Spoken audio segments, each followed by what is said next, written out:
안녕하세요. 무엇이든 읽어드리는 북면 아저씨입니다.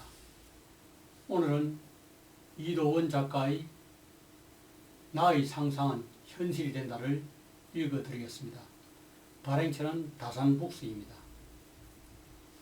목표를 향해 숨가쁘게 달리다가도 문득 불안과 조바심이 고개를 든다. 내가 과연 할 수 있을까? 과연 이게 될까? 끝이 있을까? 반복되는 일상, 불확실한 미래에 대한 불안, 마치 끝이 보이지 않는 터널을 헤매는 느낌이다. 어디까지 온 걸까? 기약 없는 기다림에 조금씩 지쳐간다. 다른 사람들이 다 앞으로 나아가고 있는데 나만 제자리인 건 아닌지 초라한 기분이 든다. 스스로에 대한 믿음과 확신이 없으면 꿈도 점점 흐릿해진다. 나의 학창시절이 그랬다. 고등학교 2학년 때 친구들이 물었다.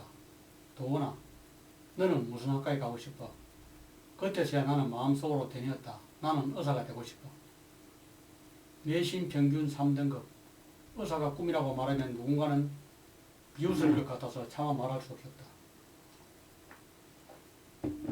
아무리 열심히 해도 성적이 잘 나오지 않았다. 제자리 걸음만 하고 있는 것 같았다. 내가 너무 큰 꿈을 꾸고 있는 걸까? 나를 의심하고 자책했다. 그래도 멈추지 않았다. 의사가 되는 상상을. 재수를 했다. 편입을 했다. 다른 길이 있을까 해서 취직도 해봤다. 하지만 꿈과 멀리 들수록 꿈을 향한 마음은 더 간절해졌다. 짧은 회사 생활을 접고 다시 의대 편입을 준비했다. 의대 입시를 4개월 남겨놓고 아무에게도 말하지 않고 집에 들어박혀 공부만 했다. 초심을 떠올렸다. 그리고 결심했다. 어릴 적 나와 한 약속을 반드시 지키겠다고. 돌아가더라도 끝까지 가보겠다고. 결국 나는 의대생이 되었다. 상상에 불과했던 꿈이 현실이 되었다. 결핍과 열등감으로 얼룩진 나를 터널 밖으로 이끌어 주었던 것은 다른 누구도 아닌 나 자신이었다. 나를 온전히 믿을 것, 결국엔 이루어진다는 마음으로 계속 꿈을 그려나갈 것. 그런 마음으로 오늘도 나는 마음의 주문을 웬다. 나의 상상은 현실이 된다. 나는 공부하는 엄마다. 꿈에 그리던 의대생이 되어 지금은 의사 국가고시를 앞두고 있다. 동시에 하나의 엄마로 더없이 행복한 나날을 보내고 있다. 하지만 그와 별개로 공부와 육아를 병행하는 생활은 녹록지 않다. 나의 하루는 새벽 5시에 일어나 아침밥을 준비하고 집안일을 해놓고 6시 30분에 집을 나선다. 아침 7시부터 저녁 6시까지는 병원에서 실습을 한다. 끝나면 집으로 퇴근해 육아를 하다가 아이가 잠든 11시 후 학교 과제나 발표 준비를 한다. 어린 시절 나는 탁한 눈으로 살아가는 아빠를 보며 아빠처럼 아픈 사람을 고쳐주는 의사가 되고 싶었다. 첫 걸음을 떼면 모험은 시작된다. 의사가 되기로 다짐했다. 사람은 자신의 가장 취약한 부분이 자극될 때 꿈이 생긴다. 내 안의 동기가 크게 증폭되고 덜 끌어오르는 순간이기 때문이다. 나에게도 그런 순간이 있었다. 우리 아빠는 온갖 시위에 활발히 참여한 어린 대학생이었다.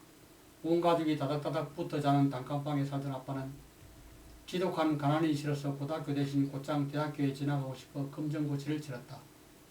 그렇게 17살에 대학교에 입학한 아빠는 체류탄과 화인병으로 증거된 서울역 한복판에서 눈부시게 찬란한 젊음을 보냈다.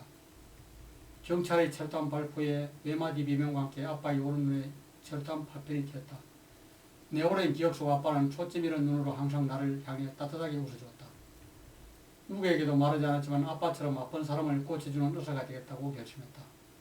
어린 내가 당장 할 수 있는지는 없었다. 하지만 두 가지는 확실하다. 소중한 것들을 지키기 위해 강해져야 한다는 것. 그리고 다가올 인생을 열심히 살아야 한다는 것. 간절한 마음만으로 목표를 이룰 수 없다. 의사가 되겠다는 목표가 생겼지만 되고 싶다는 열망으로 이룰 수 있는 꿈이 아니었다. 학창시절 내내 높은 성적을 유지해야 하고 봉사시간도 필요하면 입학 지원서에 쓸만한 그럴듯한 사인도 있어야 했다. 고등학교를 졸업하고 순조롭게 대학교에 진학하면 좋았겠지만 그러지 못하고 결국 재수를 해야 했다. 그렇게 재수 끝에 대학교에 입학했다. 내가 누구보다 열심히 하는 걸 아는 엄마는 의대에 합격하지 못한 내게 애써 아쉬운 표정을 감추는 것 같았다. 결국 나는 의대생이 되었다. 평일에는 발표 준비를 하고 금요일에는 한 주를 마무리하며 보고서를 작성하느라 바쁜 시간을 보냈다. 그토록 꿈꾸던 의대에 왔지만 현실은 의사가 되고 싶었던 이유에 대해 생각할 겨를도 없이 바쁘게 하루가 지나간다. 플랑크톤 계획 세우기. 가까운 미래에 목표를 이루는 방법은 간단하다. 지금 할 수 있는 일을 하면 된다. 그런데 뭐부터 시작해야 할지 모르겠다면 쪼개서 생각해보자. 그것을 다시 지금 당장 해야 할 일과 구체화하는 것이다. 나는 단순하지만 여러 목표와 연결되어 있으면 지금 당장 가볍게 시작할 수 있는 일을 플랑크톤 계획이라 정했다. 플랑크톤은 먹이사슬의 최하위 생산자에 해당하는 부유생물이다. 목표 피라미드의 가장 밑에 깔린 식물성 플랑크톤 같은 녀석들은 당장 실천할 수 있는 일이 있어야 한다. 첫 번째 하위 목표는 사람들의 시선을 사로잡는 제목을 뽑는 것이다. 두 번째 하위 목표는 꾸준히 할 수 있도록 콘텐츠에서 다룰 주제를 비추게 해두는 것이다. 세 번째 하위 목표는 일상을 낯설게 보는 것이다. 목표를 이루기 위한 구체적인 계획은 늘 가던 길 말고 안 가본 길로 돌아가기다. 나는 안 될 거야. 그게 가능할까라고 생각하고 미리 포기한 일도 실행 가능한 계획을 세워 작은 것부터 실천해 나가면 이룰 수 있다. 나는 재수를 거쳐 2012년에 동국대학교 바이오 환경공학과에 입학했다. 수업조의 강사가 사람이 명문대에 나왔다는 사실 하나에 그치면 20대에 끝난 인생입니다. 그거 하나밖에 내놓을 게 없다는 건 정말 창피한 일이죠. 그 순간 그 강사의 말에 고개를 끄덕이는 명문대생들을 보고 눈알을 굴리는 나를 보고 내면의 지독한 열등감을 발견했다. 그만 부러워하고 싶다. 앞으로 내 안에 넘치는 열등감을 모조리 끄집어내어 자극제로 삼겠다고. 콤플렉스는 시간이 지난다고 제대로 사라지는 게 아니다. 내 안에 열등감을 무너뜨린 뒤 이를 자극으로 바꾸어야 한다. 열등감을 자극으로 바꿔 전심전력으로 달리기 시작할 때 우리는 비로소 성장한다. 그로부터 1년 뒤 연세대학교 생화학과 편입시험에 합격했다. 동시에 수많은 어디에서 탈락 통지를 받았다. 원하던 결과도 아니지만 제자를 이유도 없었다. 편입시험을 통해 나름의 성취를 경험했고 의사라는 꿈에 한 발짝 더 나아갈 수 있다는 막연한 기대도 생겼기 때문이다. 이는 내가 열등감을 극복할 수 있는 새로운 출발점이 되어줬다. 어쩌다 보니 20대에 대학을 3번 다닌 나는 꼭 직선만이 정답이 아니라는 것도 알게 되었다. 결국 꿈대로 될 테니까 일단 하라고, 계속 하라고. 자신이 뭘 좋아하는지 모른다고 해서 상심할 필요는 없다. 오히려 좋아하는 것을 찾아야 한다는 강박이 시야를 높일 수도 있다. 갑자기 새로운 것을 찾으려 하기보다는 일단 나에게 주어진 일을 하면서 좋아하는 것을 발견해 나가면 어떨까? 공부는 하면 된다는 경험의 반복이다. 학교에서 공부를 통해 학생들에게 가르치고자 하는 것도 성취감이다. 단계적으로 난이도를 높여가며 답을 찾는 과정에서 직접 해결할 수 있는 문제가 점점 많아진다는 사실에 자기 신뢰와 자기 효능감이 생긴다. 나는 요즘 병원 실습을 하며 적성에 맞는 과를 찾고 있다. 평생의 업이 될 분야를 찾는 과정이 어느 때보다 신중해진다. 병원에 있는 모든 과를 순회하고 나서 동기들과 이야기를 나눠보니 정말 신기하게도 각자 흥미를 느끼는 과가 달렸다. 길이 열리면 일단 간다. 의대만을 바라보고 달려가던 내가 돌연 취업을 하게 된 일은 마치 여행지에서 새로운 세계를 우연히 마주친 것 같은 경험이었다. 의대 입시에서 한 차례 고배를 마친 뒤 나는 생화학 전공을 살려 제약회사에 입사 지원서를 넣었다. 약은 질병, 환자, 의사와 연결되어 있으니 제약회사 경험을 쌓으면 훗날 의사가 되었을 때 도움이 될 것 같았다. 제약회사 선배의 말대로 나는 매일 혼나고 개쩌지만 그만큼 할 줄 아는 것도 하나씩 늘어났다. 일단 가보자 마음으로 새로운 세계에 들어갔다 해도 본격적으로 발을 들이는 순간 그 세계는 이미 새로운 세계가 아니라 발붙이는 현실이 된다. 하지만 나는 여전히 의사가 되고 싶은 열망을 감출 수 없어 3개월 만에 퇴사를 했다. 좋은 질문은 그 자체로 좋은 답이다. 나는 질문이 많은 친구들 곁에서 보고 배우며 덩달아 질문이 많아졌다. 더 이상 질문에 큰 용기가 필요하지 않았다. 인생의 질문을 함께 찾는 건 공부할 땐 적극적으로 질문하는 것이 좋은 자세로 받아들여지지만 인간관계에서는 아무리 좋은 취지로 질문을 하더라도 상대를 번거롭고 귀찮게 하는 건 아닌지 망설이게 된다. 내가 너무 방대하고 무식하고 난감한 질문을 하는 게 아닐까 하고 걱정스러운 마음이 든다. 나는 꿈꾸는 음악에 되기로 했다. 나는 만 25세에 결혼식을 올리고 26세에 출산했다. 31살이 된 지금도 주변에 결혼한 사람은 거의 없다. 나는 아기를 봐주시는 시부모님 덕분에 공부하는 엄마로 살아가고 있다. 지금 당장 소득은 없지만 워킹맘과 비슷한 삶을 살고 있다. 나는 아이에게 꿈꾸는 삶을 유산으로 물려주고 싶다. 그러기 위해서는 엄마로서 꿈을 이루어 나가는 모습을 보여주려고 한다. 약간의 용기만 있으면 돼. 틀린 경우는 없다. 대학교 3학년 한창 바쁜 시기에 미스 월드 코리아에 출전 접수를 했다.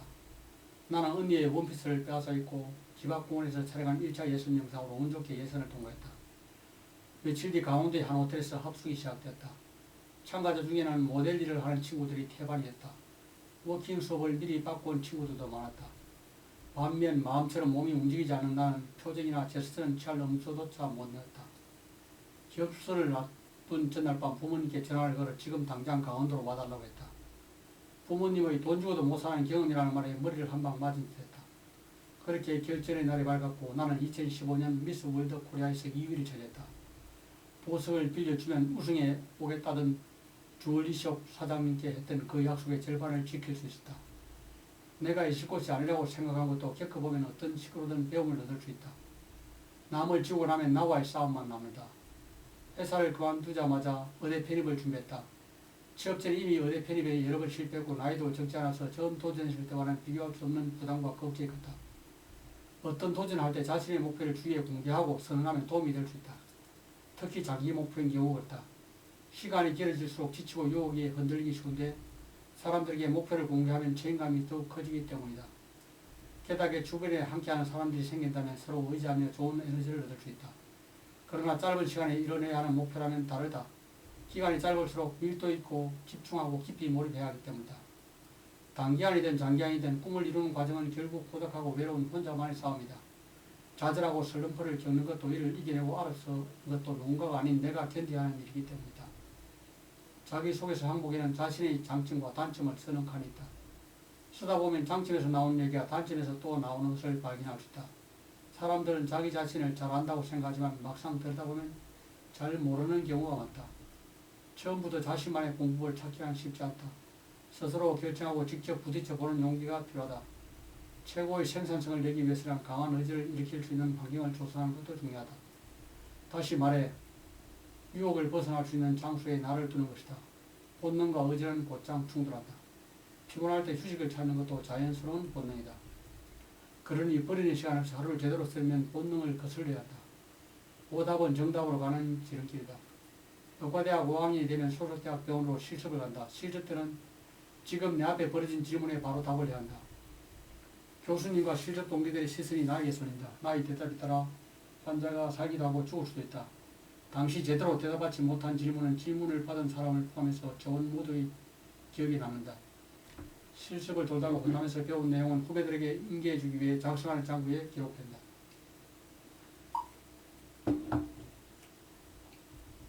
우리가 오답을 말해가며 터득한 지식이 두고두고 동료들과 공유되고 후배들에게 전해지는 것이다. 미지에서 정답으로 가는 가장 빠른 지름길은 오답에 있다. 선뜻 다시 도전할 용기가 나지 않을 땐 처음 성공이라도 경험할 수 있는 곳으로 가서 자신감을 충전하자. 의대 공부야말로 실전 경험을 통한 공부다. 병원 실습에서 책 속 지식이 실제 사람들의 눈앞에 나타나 있는 것을 보고 정신이 번쩍 들었다. 응급의학과만큼 중요한 과가 있을까? 경험이 쌓일수록 상황을 곁으로 보는 통찰력이 길어지고 그만큼 여유도 생긴다. 진정한 경험의 힘을 느끼고 나면 그 경험을 토대로 새로운 경험을 마다하지 않은 대담함도 함께 키울 수 있다. 지도는 내 마음속에 있어. 자존감이란 있는 그대로의 자신을 존중하는 것이다. 자존감의 원천은 부모이고 어린 시대에 형성된 자존감이 성인이 되어서도 영향을 끼친다는 말은 틀렸다. 인생 전체를 놓고 봤을 때 매우 짧은 유아기의 한 인간의 자존감이 결정된다면 얼마나 슬픈 일인가. 자존감은 스스로 만들어가는 것이다. 자존감이 높은 친구들은 공통점이 하나 있다. 그들은 이런저런 새로운 시도를 하는데 두려움이 없다. 수많은 도전을 하고 성공하거나 실패하면서 자신의 수준을 가늠하고 파악해 나간다.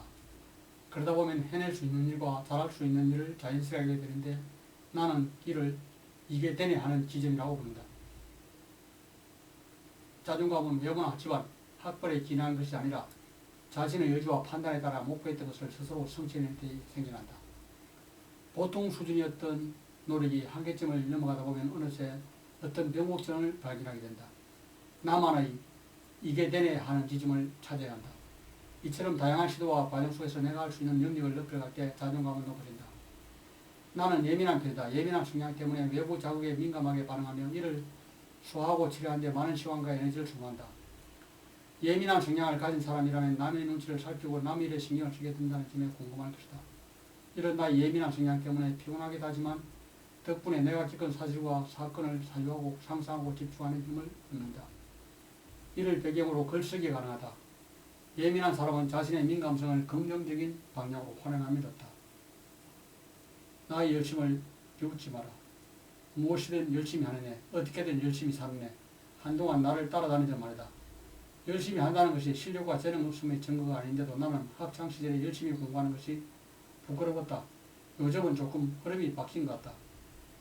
갓생 살기를 한다. 갓생 살기는 자신의 본분에 집중하는 삶을 살기 위해 목표 지향적인 루틴을 채워 실천하는 것을 일컫는 신조다. 아직 진행 중이지만 내가 의사라고 하는 꿈에 한 발짝 더 가까워진 것도 유튜브를 하고 책을 쓰게 된 것도 열심히 빚어낸 현실 중 하나니까. 그래서 나는 오늘도 상상을 현실로 바꾸기 위해서 최선을 다해 살아가고 있다. 타인의 비난에 명랑하게 대처하는 법. 말은 꼭 그 사람 자신을 나타낸다. 그럼에도 타인을 쉽게 비난하고 험담하는 사람들이 있다.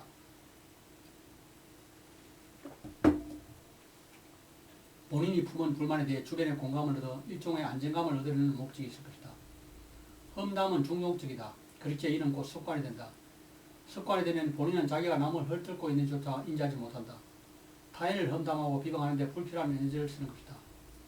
악플에 고르게 세안할 방법은 없다. 악플을 박멸할 수 없다면 나에게 이로운 방향으로 활용해야 한다. 맹목적 비난이 아니라면 나를 돌아보고 다르게 생각할 기회로 삼을 수 있으니까 말이다. 세상에는 다양한 시선이 존재한다. 내게 도움이 되는 비판은 겸허히 수용하고 나머지는 대응하지 않고 흘려보내면 된다. 병원의 인턴은 근무 시간 외에도 호출하면 여기저기 불려간다. 그래서 언제 올지 모를 호출을 대비해 병원이나 병원 근처에서 항시되게 한다. 아기의 코는 예고 없이 울린다. 아기의 청년은 생후 1개월부터 예민해지기 시작하고 작은 발걸음에도 쉽게 깬다. 육아는 인내심의 최대치를 시험하는 순간이 하루에 한 번씩은 꼭 찾아온다. 훈육이 가능한 나이도 아니고 말을 한다고 알아들을 나이도 아니기에 별다른 수가 없다. 바쁘고 치열한 하루를 보내고 나면 마음의 여유도 점점 없어진다. 그러다 보면 배우자와 갈등을 겪기도 쉬워진다. 부부싸움의 시작은 자신의 마음을 이해받지 못한 데서 출발하기 때문에 사소한 것도 싸움의 원인이 된다. 출산을 하고 나서 한동안은 징글징글하게 우울했다. 아이는 점점 크고 돈 들어갈 일은 많아지는데 학생 신분인 남편과 내가 해줄 수 있는 건 너무나도 작았고 체력은 고갈됐다. 깜깜한 새벽 등굣길을 걷다 보면 마음이 착잡했다. 언제까지 이렇게 힘들게 살아야 하나는 부정적인 생각뿐이었다. 육아와 공부 모두 절반의 목만 하고 있다고 생각이 들었고 반쪽짜리 엄마이자 학생이라는 죄책감에 시달렸다. 바빠질수록 혼자만의 시간을 간절히 원하게 됐다. 가끔은 소리내 시를 읽었다. 육아와 살림, 공부를 병하다 보니 당연히 과부하가 걸릴 수밖에 없었다. 이는 어느 순간 우울과 무기력으로 찾아온다. 그런 때일수록 어떻게든 하루 안에서 빈틈을 만들어 오직 나를 위해 써야 한다는 것을 크고 거창한 보상이 아니라 작고 소박한 시간들이야말로 나를 지켜줄 수 있다는 것을. 닮고 싶다면 가까이 더 가까이 자신과 비슷한 상황과 조건을 지닌 사람을 찾아 그 사람에게 해답을 구하려고 하는 것은 본인이다. 본격적으로 글을 쓰기 시작할 때 나는 좋아하는 작가들을 유심히 관찰했다. 아무리 사소한 것이라도 보고 느낀 것을 적어놓으면 정말 그 몇 단에서 글이 시작됐다. 오늘 하루 보고 느낀 것을 적어본다. 휴대폰을 끄자 지극히 평범했던 광경들이 특별하게 여기저기오 새로운 언어와 감각으로 되살아났다. 닮고 싶은 사람을 가까이 하면 자존감을 높이고 열등감을 자극제로 활용할 수 있다. 자연스레 그들의 좋은 점을 담고 내 것으로 만들기 위해 노력하다 보면 그만큼 더 성장하게 됐다. 누가 되어도 좋다. 닮고 싶으면 가까이 더 가까이 다가가야 한다. 엄마가 된다는 것은 생의 기쁨과 슬픔이 같이 오는 일이다. 내 삶에 들어온 아기의 존재로 생의 기쁨을 누리지만 내 삶에서 내가 사라지는 슬픔도 따라온다. 아기가 태어나 부모가 되면 삶이 완전히 바뀐다. 출산 이후 누군가 가장 하고 싶은 일이 뭔가 물으면 당연히 자는 것이라고 대답을 했다.